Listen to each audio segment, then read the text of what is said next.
Climate is a threat multiplier. So any place there are existing vulnerabilities, it can just make it worse. What are the gendered implications of climate change and disaster? I'm Andrea Gunraj at the Canadian Women's Foundation. Welcome to All Right, Now What? A podcast from the Canadian Women's Foundation. We put an intersectional feminist lens on stories that make you wonder, why is this still happening?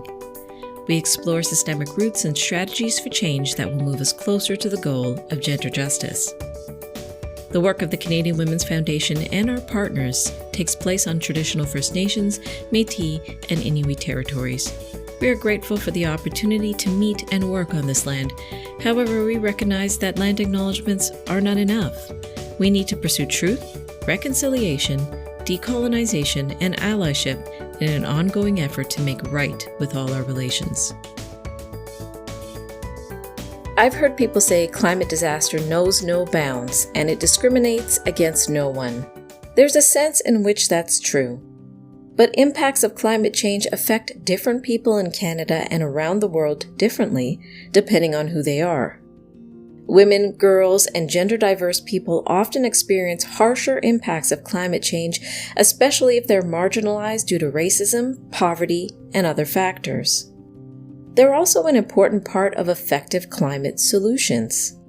I'm joined by Katie Harper, Senior Advisor at Project Neutral. She designs and delivers climate education and activation programs, including Talk Climate to Me, an award-winning course for women and allies. Katie has worked on climate engagement in nonprofit and corporate sectors for 15 years and holds a master's in freshwater ecology from McGill University. My name is Katie Harper. My pronouns are she, her, and right now I'm in my home in Treaty 13 territory in the west end of Toronto. I've lived here for the last 15 years or so after being in Montreal for about a decade and before then growing up in London, which is a neat place because there's so much nature around. And so a big part of my growing up was hiking in conservation areas and collecting fossils on the shores of Lake Huron and really developing a strong love of nature. I've always really been interested in this love of nature and love of people. And so my career has been around trying to connect those two. I did, half a decade in the corporate sustainability space where I was engaging people, trying to mobilize like a workforce to support some pretty ambitious climate goals. And that was really rewarding. In about 2015, I think I joined Project Neutral. We're a small charitable organization, and I was interested in doing community work. So saying like, how do we have these conversations around climate with everyday people in the community? Well, let's say the intersections of my career have been around people and planet and connecting them. One of my strongest urges is if I'm walking down the street, I see people looking at a map, I cannot help myself from walking over and trying to give them directions. And I sometimes stop myself, don't do it. But it's so compelling. But I think there's something about that connects to the way that I show up in my work in kind of doing climate engagement stuff, because it's really around wanting to be a good host and make people feel welcome and see that there is space for them in this movement. We're in this decade and more of transformation. We need everybody on board, and there's so much benefit when we do all take part in this. I'm a third or more generation settler with ancestors coming from Poland and Scotland and England and Ireland. I have two beautiful boys, I have a wonderful husband, lots of lovely friends around, and then I guess the other thing that I will say is that I'm really grateful to be able to do the work that I do in climate, but also to be able to mentor kids in nature connection through a really new organization called the Pine Project. And that's been a real joy in kind of finding nature in the city and realizing it's a really neat complement to the unlearning that I have been undertaking, where we thought of nature as like somewhere out there, and to realize that nature is all around us. Tell me about Talk Climate to Me. What is it? Why did you launch it? And what has the response been so far? So Talk Climate to Me is we call it a fun-free, unscary, online, team-based learning experience for women and allies. And it was sparked by this observation by Sarah Lazarevich, who's our co-conspirator in this project. She had been doing a media scan and noticed just a total absence of climate anything in women, quote unquote, women's publications. Now, not to say that women don't get news from other places as well. And it kind of begs the question, like, where is the conversation about climate in our everyday lives, especially when you consider that women tend to be more worried about climate. In Canada, we are 12% more likely to be worried about climate than men. On top of that, women tend to feel less well informed. So a recent study asked Canadian men and women, how well informed do you feel about climate change? And found a 25% gap in their responses, despite the fact that actually like knowledge is about equivalence. So if you test people on like what actually causes climate change, hey, it's burning fossil fuels, the results between men and women are pretty even. But we've got this gap where women are worried, they want to do something, they care deeply, and they don't feel like they have a place. And so Talk Climate to me was a response to that, was saying, well, what can we, here's this like multi-part course, let's launch this course, it's team-based. But what if we help people feel comfortable talking about climate, and then with ultimately the goal is about moving them from the sidelines onto the field, like into the play. They tend to see themselves as everyday change makers, not activists. Like that feeling, that activist feels like it's maybe too much of a stretch for some folks in our audience. So we were like, okay, well, it's really important to make this welcoming, approachable, taking away those feelings of guilt that many people have. There's a lot of climate feelings. We feel worried, we feel overwhelmed, we feel guilty sometimes. So we wanted to make space for those feelings. We wanted the thing to be approachable. So it's beautifully designed. It's very interactive. We've got poetry. We've got a few, Barbie memes thrown in, things to make people laugh. And we invited a diverse set of guest speakers to talk about things like the climate basics, climate justice and injustice, why climate action can make life better. Importantly, spending some time imagining a future where we get it right. And that has been a really neat thing, because for many of our participants, this is the first time they've heard anything other than the total doom scenarios. And the idea of having like a vision of a healthy, equitable, more just, resilient future, well, that kind of sparks something. Oh, like we can do that. And that's related to climate action. Tell me more. I want to be part of that. People tell us that they have felt more confident. 75% say they feel more confident after taking the course. 95% have said that after the course, they have taken action. And that could range from anything from, well, for some people, it's like making changes in their own lives. For a lot of people, it's talking about it with their loved ones. For some people, it is getting into the political side. So we had some people reach out and say, I've never been involved in a political campaign, and I got on board this year. Maybe it's advocating for change at work or in their condo building. There was a twist though, because although I think we were successful in that, we had this other set of other audience that we weren't anticipating. And they were climate veterans, people who have been in the space for a long time, or at least have a lot of knowledge, but they were telling us that they were feeling isolated and overwhelmed and so lonely. And so that's a really interesting dimension of the climate story, is the feeling that, ultimately I think it's grounded in this feeling of powerlessness. And that can be so demoralizing and frankly, not helpful in terms of actually making the changes that we need to have happen.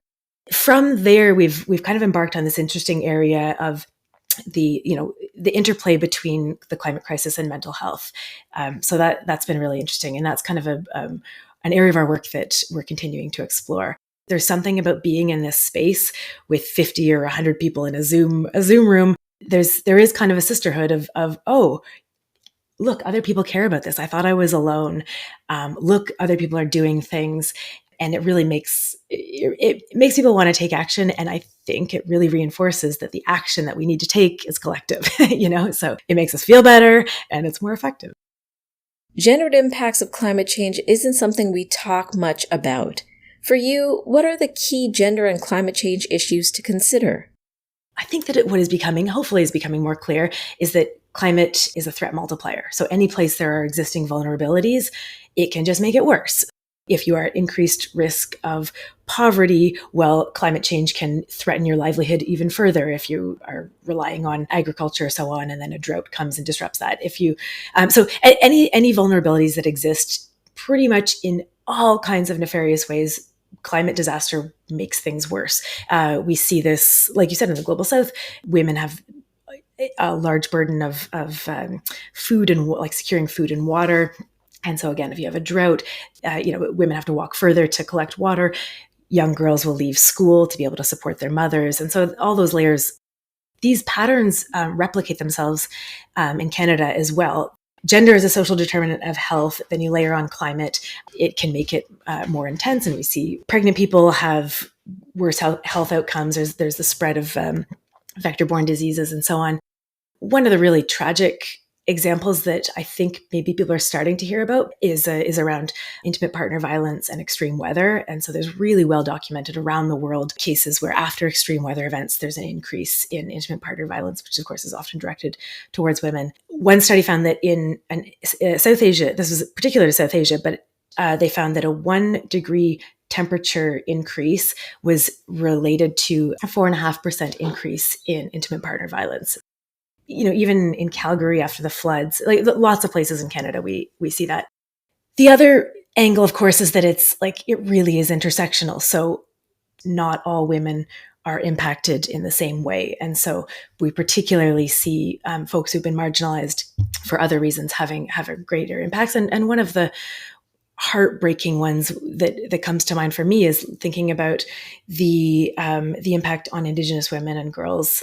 The inquiry on missing and murdered Indigenous women and girls confirmed that natural resource projects, extraction projects that get us the fossil fuels that then are responsible for climate change, these projects increase violence against women, Indigenous women, children, and Two-Spirit people. A lot of that has to do with the dynamics of the so-called quote-unquote man camps, where you have a bunch of temporary workers not rooted in place and primarily men. We see the impacts in terms of increases in murders and violence and so on. So in Canada, one of the most distressing things that we see is the link between gender and the extraction. The so-called sacrifice zones, where communities, predominantly communities of color or people have marginalized for other reasons, poor communities and so on, bear the brunt of all of the things that we do to get these fossil fuels. Mary Anais Hegler says this is the heartbreaking truth about the climate crisis. It's so unfair. It's just so hard to sit with, that the people who have done the least to cause the problems are bearing the brunt of it. And we see that replicated both globally, the global south versus the global north, but even within our own countries. Yes, there are gendered impacts of climate change, but there's also solutions are very gendered. We know that there's dimensions to that. Women and gender diverse people are vital for climate action, partly because maybe we tend to take climate risks more seriously, which is a really interesting angle. If you're more attuned to risk, then this idea that weather changing might impact us in the long run, maybe that sends more of a signal. But whatever it is, we know that when women are involved in climate decisions, we get better outcomes. So there's lots of examples of this in the political sphere. We see that countries with more women in politics pass more ambitious climate laws. These same countries are more likely to formally set aside land as protected areas. Researchers have even found that in countries where women have higher political status overall, they have lower carbon emissions per person. So they pollute less per person, even when you control for GDP and lots of other factors. Improving gender equality is a climate solution. Also, we know that it's also women, particularly women of color, who are out on the front lines, who are leading these grassroots efforts, although we know that they don't get the attention that they deserve. We'll hear about the latest tech bro innovation, and that gets all the fanfare. But who's actually doing the work? If you go to a community meeting, who is leading it? It's often women and gender diverse people. Can you offer tips or tools for our listeners about how they can learn more about climate crisis and gender and make some change? You can come to Talk Climate to me, and we would love to have you. The next round will be in April 2024. Talk Climate to Me is a team-based course, and so it's really fun to do it with a group of people that you already are connected to, whether that be colleagues at work. We have a daytime session for that. It might be your book club or another group that you already meet with. We have an evening session for that. We also have a weekend session. You might be surprised. Many people tell us that they're surprised that they invited some friends, didn't really know that they were interested in climate, and lo and behold, a lot of people are worried about this, but they're not talking about it. Hence, Talk Climate to Me is why we're saying just get out there and talk. In the larger story of how we can take action. There's endless things that people can do, and that can be part of the challenge. It can make people feel like overwhelmed. So there's a couple of rules of thumb that we tell people to follow. Number one is focus on high impact actions and don't sweat the small stuff. Think about where your levers for change are. If there's something that you can't control, so maybe people are like, oh, I understand that in my own personal sphere, getting off fossil gas out from my stove or my furnace, or if I drive a car, getting away from that kind of car, that's like a really high impact thing I can do. Fantastic. If that's you, great. If that's not you, then that's okay. There's lots of other things you can work on. And so if someone were a renter, we get many people who feel very worried about, oh no, I'm not able to change my home energy system. Okay, well, let's work on making it easier for landlords to make those changes in support of multiple renters. So there's two things at play there. One is focus on what you can control. And the second one is notice that the further you would go away from yourself as an individual, the bigger an impact you have. We can make changes in our own life, and that is really powerful, and we need to do that, especially when it comes to getting fossil fuels out of our lives. But if we can go to the next sphere, our public sphere, we can help normalize that and make it sort of part of like the culture, the norms of just like, oh yeah, this is how we do stuff. Or we can go even higher and change the structures. So whether that be policies and regulations at a political level, or infrastructure, or city building, or big things within your organization. Anytime we're making structural changes, that obviously makes a bigger thing. So you can think of a parallel of agriculture is associated with lots of climate emissions, particularly meat and dairy. So we can make choices in our own sphere, our personal sphere, about the food that we eat, and that's valuable. If we normalize it, if we talk about it with our friends or host a plant-based potluck, well, okay, now we're normalizing it, and that has a bigger ripple. And well, what if we work on policies that support regenerative agriculture, like cover cropping, or get plant-based and culturally appropriate food into hospital menus, for example? Those are making an even bigger outcome. So think about where you have the most impact, focus on that, and don't sweat if there's something that's not in your control. Number two would be do things that bring you joy and meaning, and use your talents, because we're not all going to be doing it. We don't require everyone to be in the streets. It's great if that's what you love. But if you are an artist and a storyteller, you can help us imagine, well, what could the world look like when we, creating a flourishing, equitable, and healthy world for everyone. Or if you're an accountant, you can be talking about how do we actually shift money out of the bad stuff and into the good stuff. Whatever it is that you love and where your talents lie, that can be used in service of climate work. The third piece is really don't do it alone. We can have a bigger impact when we work together. This wasn't caused by individuals. A lot of us feel guilty because we understand our complicity in this system. We all know that we pollute as we do. And it's true that some people pollute a lot more, and we need to take responsibility for that. But also, this is the system we were raised up in. And so we sense, oh, I need to take action. And if I'm not perfect in my climate behavior, then who am I to tell other people that we need to change things? Well, that's baloney, and that only actually just serves to entrench the status quo. Do things alone if they feel, as they feel good, but also remember that we're more effective when we're together, and this is a collective problem. We're transforming our energy systems.